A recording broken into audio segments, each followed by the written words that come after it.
ගන්න.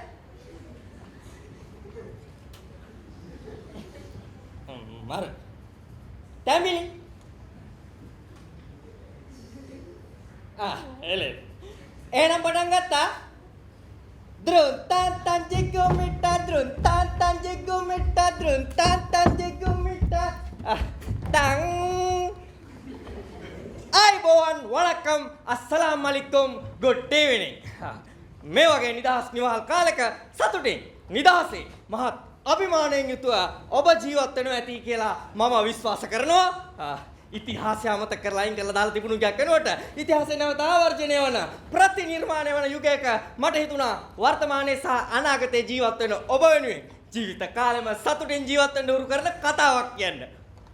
මේක ඓතිහාසික මොහොතක්. මේ අවස්ථාවට සහභාගී වන ඔබ තමුන්නාන්සේලා සියලු දෙනා ඉතිහාසගත වෙනවා. ඔබ ඇති දරුවා මේ වේදිකාව දිනේ වේලාව මේ ස්ථානය සියල්ල ඉතිහාසගත වෙනවා. ඒ මොකද කිව්වොත් 1960 න් පස්සේ සිංහේක වේදිකාවක් උඩට ආපු පළවෙනි අවස්ථාව මෙන්න මේ අවස්ථාව නිසා ගහන්න මල්ලියා පුඩියා.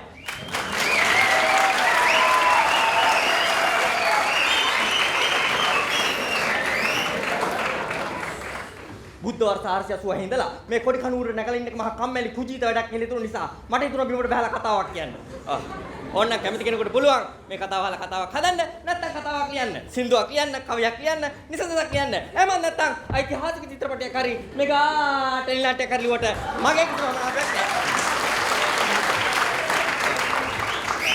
රැඟු පාලක මණ්ඩලයේ මනාපයක් තියෙනවා නේද? ද්‍රුන් තාත්තන් ජිගොමිට ද්‍රුන් තාත්තන් ජිගොමිට ද්‍රුන් තාත්තන් ජිගොමිට tang මේ මොකද නිකන් කට්ටිය අන්ද මන්ද වෙලා වගේ මම අඳුර ගන්න බැරි නිසා වෙන්නේ නැති නේද? ඇත්ත අඳුර ගන්න කොහමද? මම දැන් ගොඩක් වෙනස් වෙලානේ. ඒක අතකට ඔයාලා හිටින විදිහත් හරි. මේ කාලේ අඳුරන්නේ නැති කිසිම කෙනෙක් කියන දේවල් විශ්වාස කරන්න හොඳ නැහැ. ඒකට නැති කාලයක් මේක. හරි. මම හඳුනලා දෙන්නම්කෝ. හැබැයි එක නම් ගම් සියල්ල මනක් කල්පිතලේ සලකන්න ඕනේ. හරිනේ? ඔන්න එනන් කිව්වා. මගේ නම වික්‍රමසිංහ ඉන්නේ සිංගප්පූර කන්නසිංහ ගිරි හෝටලේ ලග්නසිංහ වංශසිංහ ඉඳලා හිටලා චුට්ටක් සිංහ ලකුණ පාවිච්චි කරනවා. මං හිතනවා ඔබ තමුන්නාන්සලාට සෑහීමකටපත් වෙන්න පුළුවන් ආකාරයකට මං මාව හඳුන්වලා දුන්නයි කියලා. මොකද නිකන් තාමත් බය වෙලා? සිංහේ කැවි මිනිස්සුත් එක්ක කතා කරනවා කියන එක නිකන් හුරු නැහැ කියලා හිතුවද? බය වෙන්න එපා, කලබල වෙන්න එපා. මම මේ කියන්නේ කතාව ඇහුවට පස්සේ ඔබ තමුන්නාන්සලාගේ සියලු ප්‍රශ්න වලට, සියලු ගැටලු වලට විසඳුම් ලැබෙනවා. සතුටින් ඉන්න කැමති අයට මම කියන්නේ යන්නේ ප්‍රත්‍යක්ෂ විසඳුමක්. මම කොහෙන්ද මේ කතාව පටන් ගන්නේ? හරි. ඔයාලට මතකද මගේ දකුණු අතේ තියන් හිටපු රත්තරන් කඩුව?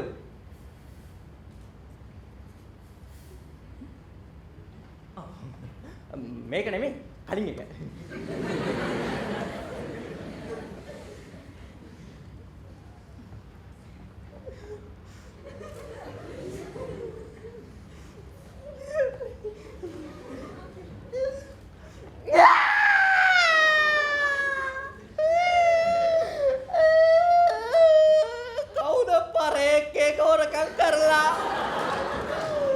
ජීවිතේ දිතුවේ නෑ උඹට මෙහෙම කෙලවයි කියලා මං කඩුව දකුණට අරගෙන අතේම තියාගෙන හිටියායි කාටවත් දෙන්න හිතාගෙන නෙමෙයි මං කිව්ව දකුණු අතට මට මෙහෙම ඔබ තමුන්නාන්සලා ඉස්සරහට ඇවිල්ලා මෙහෙම කියන්න වෙයි කියලා මගේ හීනෙකවත් හිතලා තිබුණේ නෑ ඒ කඩුවේ තමයි මගේ බලය තේජස ගෞරවය කොටිම කිව්වොත් ආත්ම ගෞරවය පව රැඳිලා තිබ්බේ සිංහේ කියන්නේ කැලේට හරි රජෙක් කියලා අම්මපා මේ කාලකන්නින්ට තේරුන්නේ නැති හැටි ඊට පස්සේ මට රැට නිින්ද ගියේ නෑ.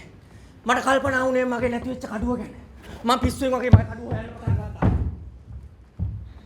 ටෙලිවිෂන් වල පත්තර වල මගේ කඩුව නැති වෙච්ච ආරංචි යනකොට මගේ කන් අඩි පැලෙන්න වගේ ආවා. සමහරු කිව්වා සිංහයා වුණත් කාලෙකදී බලු වෙනවා කියලා. තවත් සමහරු බස් පිටින් මාව බලන්න ආවා. පොඩි දරුවෝ ආච්චිලා සීයලා මං ඉන්න තත්ත්වය බලලා දුක් වුණා. ඒ අවස්ථාවල මට අඬන්න බැරි කමට මං hina වුණා. තනි වුණා ලාට මුතුන් වගේ දොඩවන්න පටන් ගත්තා. මානසික ආතතියට කේසර ටිකෙන් ටික හැලෙන්න පටන් ගත්තා.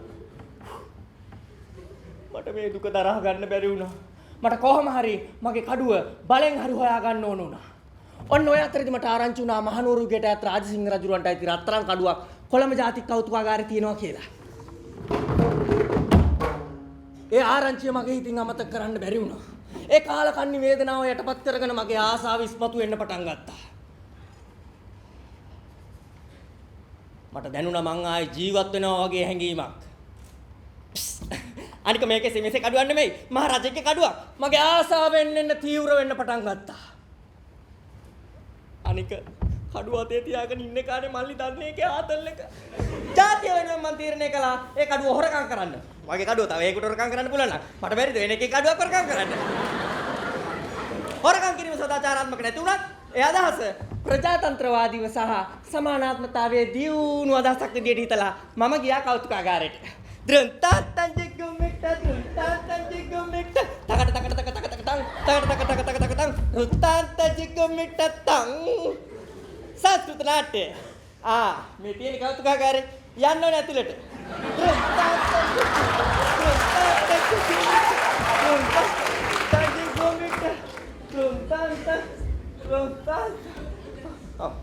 ජිගුමිට තං මම ගියා ඇතුළට.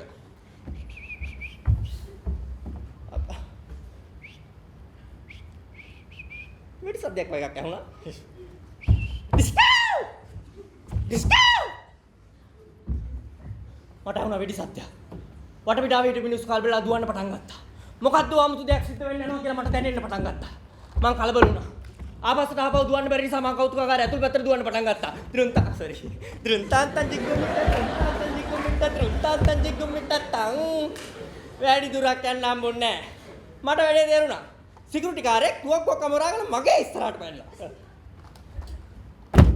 ඇයි නවතියම්? නැත්තම් වැඩි තියෙනවා. ඔක්කොම කලබල වෙලා තියන්නේ මන් නිසා. මට කර කියා ගන්න දෙයක් නැති වුණා. ඉස්සරහට දිවුවත් වැඩි කන්න වෙනවා. පිටිපස්සට දිවුවත් වැඩි කන්න වෙනවා. මගේ අරමුණ මට වද දෙනවා.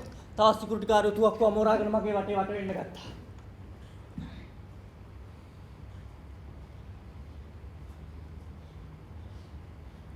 ජීවිතය ගැන තිබ්බ අන්තිම බලාපොරොත්තුවත් බිඳ වැටෙන්න යද්දී මගේ ඉස්සරහින් සිකියුරිටි කාර්යයක පිටිපස්සෙන් මට ජනේලයක් පේන්න ගත්තා. මොන දේ කරන්නත් මම ජීවත් වෙලා ඉන්න ඕනේ කියලා හිතුණා. මං හිත දැඩි කරගත්තා. ආපහු දෙපාරක් හිතන්න තුමා සිකියුරිටි කාර්යව පෙරලගෙන ගොරවගෙන පැන්න ජනේලෙන්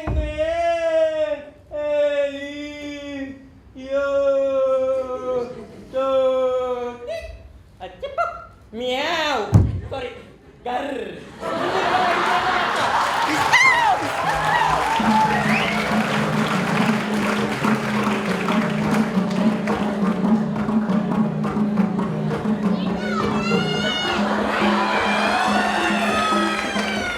මම පිටිපස්සට බලන්නේ නැතුව වෙට්ටු දතා දුවන්න ගත්තා.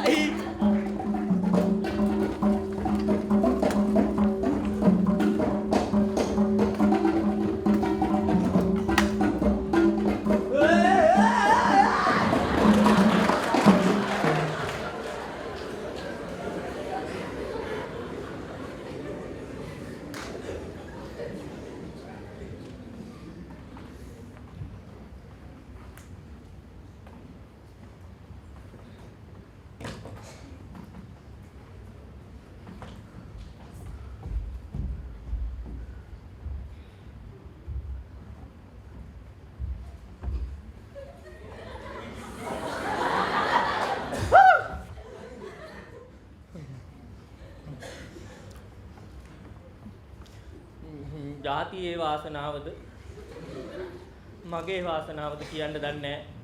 මට එක වෙඩිල්ලක්වත් වැදුන්නේ නැහැ. හරියට හින්දි ෆිල්ම් එක දුෂ්ටයා කොල්ලට වෙඩි තියනකොට කොල්ලට එක වෙඩිල්ලක්වත් වදින්නේ නැහැ. මං දුවගෙන ඉස්සරහටම ගියා. උන්ට මාව මග ඇරුණා. දුවලා හතිය මග අරගන්න.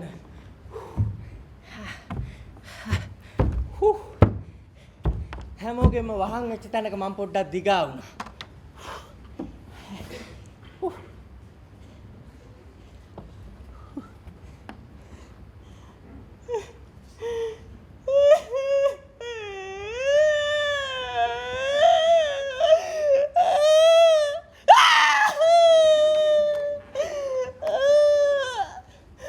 මං ගැනම කලකිරෙන්න පටන් ගත්තා. කඩුව අතේ තියෙන කාලේ හැමෝගෙම වීරයමක්, ජාතියේ තේජාන්විත පෞරුෂයමක්. ඒත් අද ලොම් හැලිච්ච සිංහෙක් මං. ඉස්සර මාත් හැම පන්සලක් පල්ලියක් දේවාලයක් ගානෙම ගියා. හැම ආගමක්ම එක වගේ ඇදහුවා, ගෞරව කළා. දැන් නම් මං යන්නේ පන්සල් විතරයි. ඒත් ඒ කාලකන්ණි වේදනාවෙන්, ඒ ආසාවෙන් මට ගැලවෙන්න බැරි වුණා. බුදුහාමුදුරෝ දේශනා කළා තිබ්බට සියලු දේ අනිත්‍යයි සියලු දේ නැසෙන සුළුයි කියලා තමන්ගේ මොනව හරි නැතුනම තමයි මල්ලි තේරෙන්නේ මේ දේශනාවේ බරපතලකම.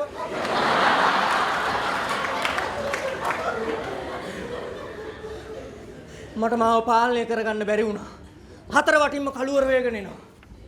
ඔළුව හැරිච්ච තේ මං ඔහේ අයාලේ ඇවිදගෙන ගියා. දෘං තං තං ජිගු මිට දෘං තං තං ජිගු මිට දෘං තං තං ජිගු මිට තං. ටික දුරක් ඉඳලා කැමරේට මාත් දිගේ ඇවිදගෙන යනකොට එදා අලයින්මන්ට් එකේ සිංහ බව ෂෝ එකක්. අම්මා සිංහ බව සෝයි කියලා මිනිස් කඩි කුඩි ගාවලට යමි හිටියේ. සෙනඟ පොඩ්ඩක් අඩු වෙනන් ඉඳලා මම දැන් ටිකක් හිටු කරලා බලනකොට වෙන්ට් එක ඉස්සරහා සිංහයාගේ පත කටවුට් එකක් ගහලා තිබුණා. ඒ පින්තූරය හරි තේජාන්විත පෙනුමක් තිබුණා. මේ වගේ එකක්.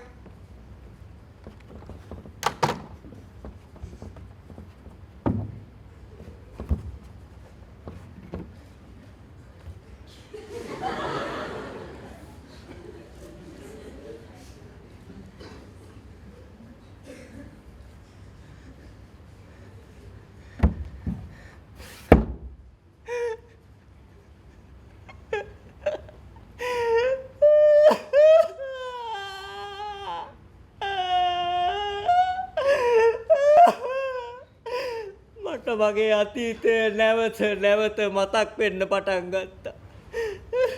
එදා තමයි මගේ හැට කඳුලක් ආපු මොහොත වගේම මගේ රම වෙනස් වෙච්ච මොහොත. ඔන්න දැන් අපි කතාවේ ක්ලයිමැක්ස් එකට ආවා. දන්න විදිහට කිව්වොත් එහෙම උච්චතම අවස්ථාවට. සෝරි. ක්ලයිමැක්ස් එක වෙලාවට මම ඉන්නෝනේ සෙන්ට් එකේ. කඩවුට් එක දිහා බලලා ඒ වේදනාවත් එක්කම හැරලා අඩි 10ක් ගන්න හම්බුන්නේ නැහැ. මම කකුලේ පොතක් පෑගුණා. මම පොත අතට අරගෙන බැලුවා. ඒ තමයි මගේ ජීවිතේ වෙනස් කරපු මගේ දුකට සතුට ගෙන ආපු පොත. සරාං! සීල ප්‍රශ්න වලට උත්තර හම්බෙච්ච පොත. මොකක් කියලා හිතන්නේ? මාන්තර පොතක්වත් ධනාත්මක චින්තනය ගැන ලියච්ච එකක් ජ්‍යොතිෂ පොතක්වත් නෙමෙයි. පොතේ නම තමයි භරත මුනිගේ නාට්‍ය ශාස්ත්‍රය. දෘං තං තං ජිග්ගුමිට තං. සෞන්දර්ය කැම්පස් එකේ කොල්ලෙක් පොතක්. මම හිතන්නේ දැන් නාට්‍ය බලලා යනකොට වැටලා තියෙන්නේ. ඒ වෙලාවේ අවස්ථාවක් නොතිබුණාට ළඟදී දවසක මම මේ කොඩි කනුරේ නැගලා ඉන්න ගමන් කම්මැලි කමට වගේ පොත කියෙව්වා.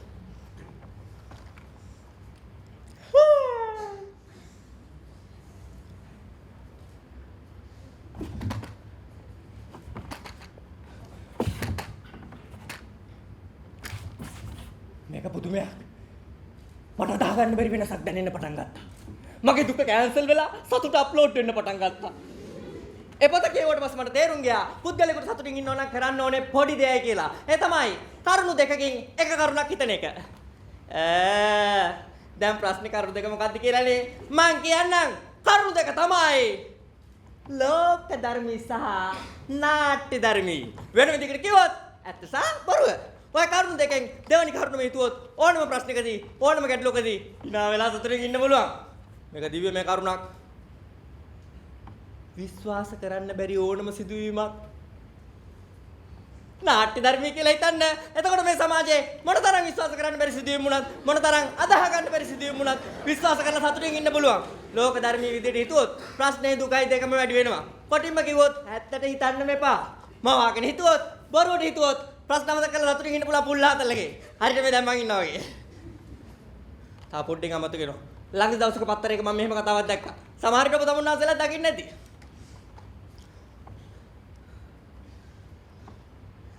අධිආරක්ෂිත කලාපයක පිහිටි කොළඹ ජාතික කෞතුකාගාරයේදී පොලිසිය ඇස වසන් කරමින් බලධාරීන්ගේ ඇසට වැලි ගසමින් CCTV කැමරාවන්ට මුවාවමින් ගිනි දවාලේ සිංහයාගේ රන් කඩුව සොරාගෙන ඇත.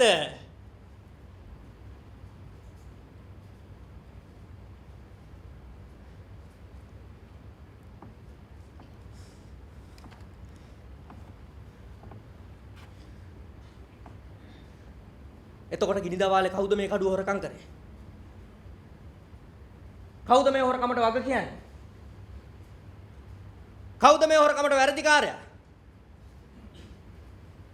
මේ සිද්ධිය විශ්වාස කරන්න පුළුවන්. පුළුවන්ද?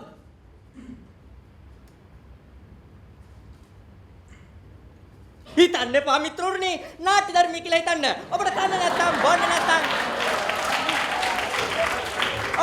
නැත්නම් බොන්න නැත්නම් ඉන්න හිටින තැනක් නැත්නම් තවෙන්න දුක් වෙන තවත් අවශ්‍ය නැහැ. ඒ සඳහා නියම විසඳුම නාට්‍ය ධර්මයේ පිළිවෙත. ඔබ තත්පත් බලන්න. ඔයේ පරක් වුණා. ආයිත් මේ කොඩි කණුවට නැග ගන්න ඕනේ. පොඩි ආරාධනාවක් තියෙනවා කරන්න. හෙට මැයි 18. සෝරි.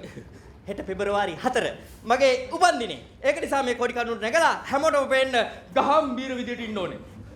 දැන් ටෙම්පරරි පොඩි ගඩුවක් ගත්තා. පිටකොටුවෙන් අඩුවට ගත්තේ. මේක මේඩ් බයි චයිනා.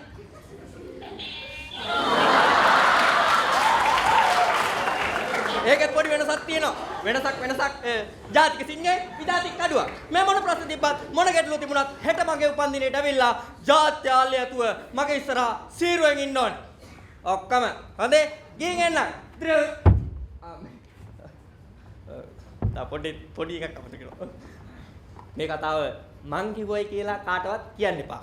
මේ කතාව සිංහෙක් කිව්වයි කියලා විශ්වාස කරන්න බැරි නම් මේක නාට්‍ය ධර්මයේ කියලා හිතන්න.